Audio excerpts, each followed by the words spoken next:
Hi friends, आज आपण बनवणार आहोत मिसळ। तर मिसळ बनवण्यासाठी आधी आपण लसूण आणि खोबरं बारीक करून घेणार आहोत।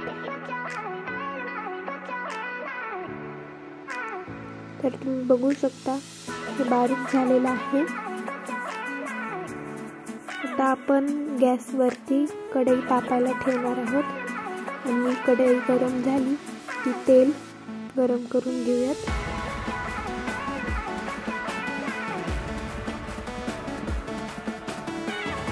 तर तेल गरम झालेलं आहे। आता आपण लसूण टाकणार आहोत। हा लसूण सोलून घेतलेला आहे। वाटणात जो लसूण घेतला होता तो फक्त फोडून घेतलेला, त्याची साल नव्हती काढली। याची साल करून बारीक करून मग याला तळलेला आहे। तर लसूण गोल्डन कलर होईपर्यंत भाजून घ्यायचा आहे। तर लसूण भाजलेला आहे। आता आपण कांदे घालणार आहोत। तर इथे 2 मीडियम साईजचे कांदे मी घेतलेले आहेत बारीक चिरून। आता याला पण आपण छानपैकी भाजून द्यायचं आहे, पूर्ण गोल्डन ब्राउन कलर येतोपर्यंत। तर तुम्ही बघू शकता इथे भाजलेला आहे कांदा, तरी पण आपल्याला अजून थोडासा भाजून घ्यायचा आहे त्याला। तर आता हा भाजलेला आहे एकदम।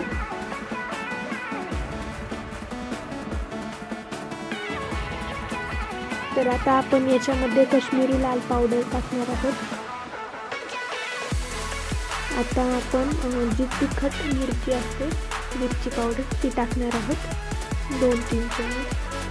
हळद टाकायची आहे अर्धा चमच।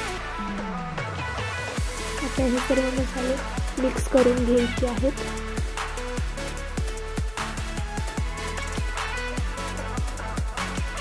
तर आता आपण जे वाटण करून घेतलं होतं ते घालायचं आहे। तर याला आपण मिक्स करून घेऊयात।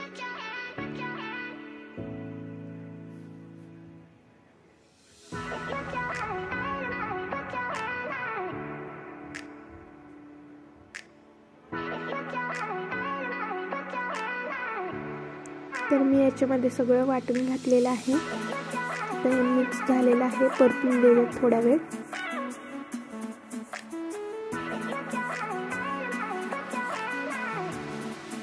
हे परतलेलं आहे। आता आपल्याला यामध्ये चिकन मसाला घालायचा आहे। जर तुम्हाला नसेल घालायचा तर नाही घातला तरी चालेल, थोडंसं घालायचं। तर आता याला मिक्स करून थोडा वेळ परतून घेऊयात। तर इथे मटकी आहे पाण्यात भिजवून ठेवलेली, तर ती घालूयात। त्यातलं पाणी निथळून सगळी मटकी आपल्याला याच्यामध्ये टाकायची आहे।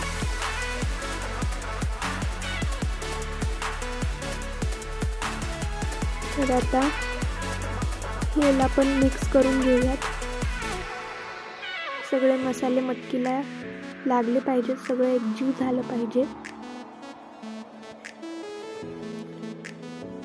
तर तुम्ही बघू शकता किती छान कलर आलेला आहे मटकीला। थोड्या वेळ आता परतून देऊयात।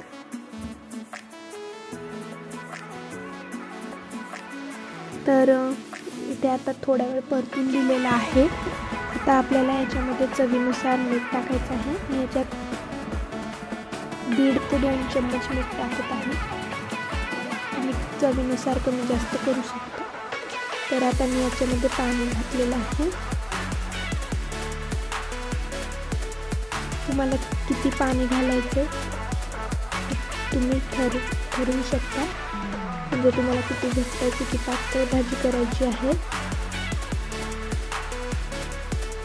भाजी शिजण्यासाठी पाणी लागतं, त्यामुळे थोडे जास्तच ठेवायचं। तर इथे उकळी आलेली आहे, म्हणजे भाजी आता शिजलेली आहे।